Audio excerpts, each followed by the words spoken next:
तसं पर्यावरणाचा ऱ्हास सुद्धा होतो मोठ्या प्रमाणामध्ये. आणि त्या ओझोन जो थर आहे त्या ओझोन थराला छिद्र पडायला लागते.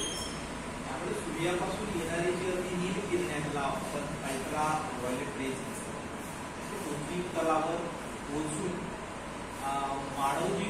मानव प्राणी आहेत त्या मानव प्राण्याला ती जाम पोहोचतो.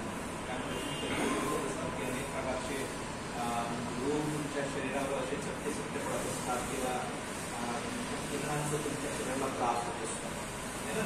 आणि त्यामुळे प्रकृती मोठ्या प्रमाणात तापतात. त्यामुळे अर्थ पर्यावरण शास्त्रज्ञांना असं वाटतं की या ओझोन लेअरचा कुठेतरी संरक्षण आपल्याला करता आलं. उद्योग धंदे वाढलेले आहेत. कार्बन डायऑक्साईड उत्सर्ग मोठ्या प्रमाणामध्ये होतं. CFC गॅसेस आहेत त्याचा उत्सर्ग मोठ्या प्रमाणामध्ये होता. त्यामुळे हा ओझोन जे थर आहे त्याला जे उन्हाळी छिद्र आहे ते थांबवून आलं तेव्हाच आपल्या या पृथ्वीचे मोठ्या प्रमाणामध्ये संरक्षण होईल. आणि याच्यावर अनेक मोठ्या कॉन्फरन्स झालेल्या आहेत पर्यावरणशास्त्राच्या. मोठे करार पण झालेले आहेत. पण ते करार नुसते कागदावर आहेत का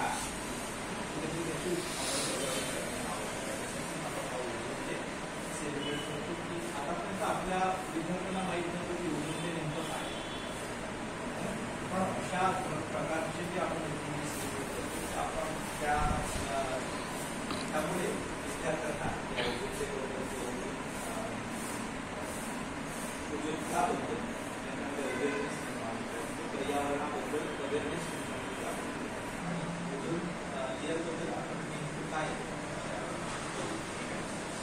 बड़ी पुरानी हो चुकी है. वैसे उन्हें ये भी लगता है कि अगर सही में ओजोन की मात्रा इतनी नीचे गिरी होती तो पक्का नासा की हजारों सैटेलाइट घूम रही हैं वो उसे पकड़ ले वो अपना सामान बांधकर वापस घर चले जाते.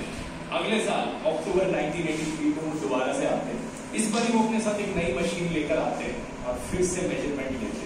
इस बार जो रीडिंग आती है उसके अनुसार ओजोन की मात्रा और भी ज्यादा घट चुकी है पिछले साल के comparison.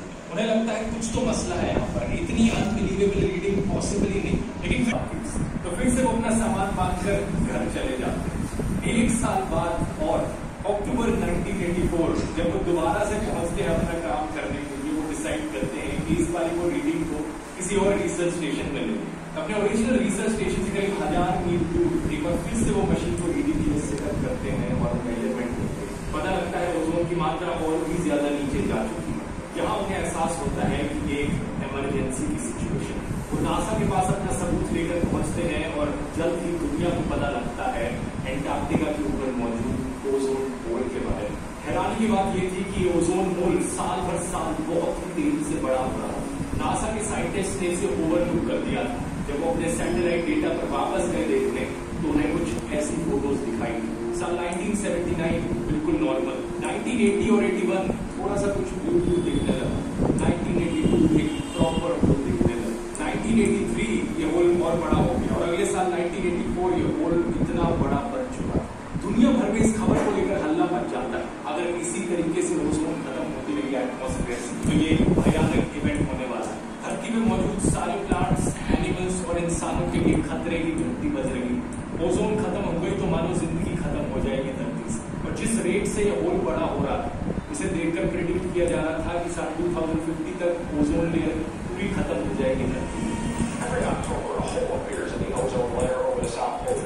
This hole in the ozone shield is the size of the continent of the United States. The protective ozone layer is being threatened as never before. We're all at risk.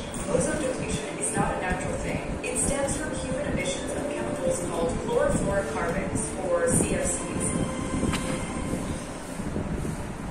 इससे पहले हम कहानी में आगे बढ़े दोस्तों ozone layer को थोड़ा समझते हैं. ओजोन एक गैस है जैसा आपने स्कूल में पढ़ा होगा. इसका केमिकल फॉर्मूला O3 है जहाँ दूसरी तरफ ऑक्सीजन का केमिकल फॉर्मूला O2 होता है. ओजोन में पाया जाता है. सरफेस से करीब 32 किलोमीटर ऊपर ओजोन की सबसे ज्यादा कॉन्सेंट्रेशन पाई जाती है जो कि है 0.0015%. कोई इतना बड़ा नंबर नहीं है. बहुत कम मात्रा में गैस एक्चुअली में पाई जाती है एटमॉस्फेयर में. लेकिन इतनी छोटी मात्रा ही बहुत जरूरी है धरती में. ओजोन एक्चुअली में ऑक्सीजन से ही बनता है. जब सूरज की अल्ट्रावायलेट रेडिएशन आकर ऑक्सीजन के मॉलिक्यूल से करता है एक बड़ा सिंपल केमिकल रिएक्शन यहाँ पर होता है. अल्ट्रावायलेट रेडिएशन की वजह से ऑक्सीजन का जो मॉलिक्यूल उसमें ऑक्सीजन के एटम्स एक दूसरे से स्प्लिट हो जाते हैं और ये अलग हुए एटम्स जब ऑक्सीजन के मॉलिक्यूल से मिक्स होते हैं तो ओजोन की फॉर्मेशन होती है। O2 plus O equals to O3। अब यहाँ पर एक कांस्टेंट साइकिल है जो बार बार देखने को मिलती है। अक्सर ओजोन का मॉलिक्यूल भी उस ऑक्सीजन के एटम से टकरा जाता है और दोबारा से ऑक्सीजन की फॉर्मेशन हो जाती है। इन दोनों रिएक्शंस की एक साइकिल चलती रहती है और इस पूरी साइकिल को चैपमैन साइकिल करके बुलाया जाता है। ये नाम रखा गया है साइंटिस्ट सिडनी चैपमैन के ऊपर, जिन्होंने इस केमिकल रिएक्शन को एक्सप्लेन किया था पहली बार मई 1929। इस रिएक्शन को फोटो डिसोसिएशन या फोटोलाइसिस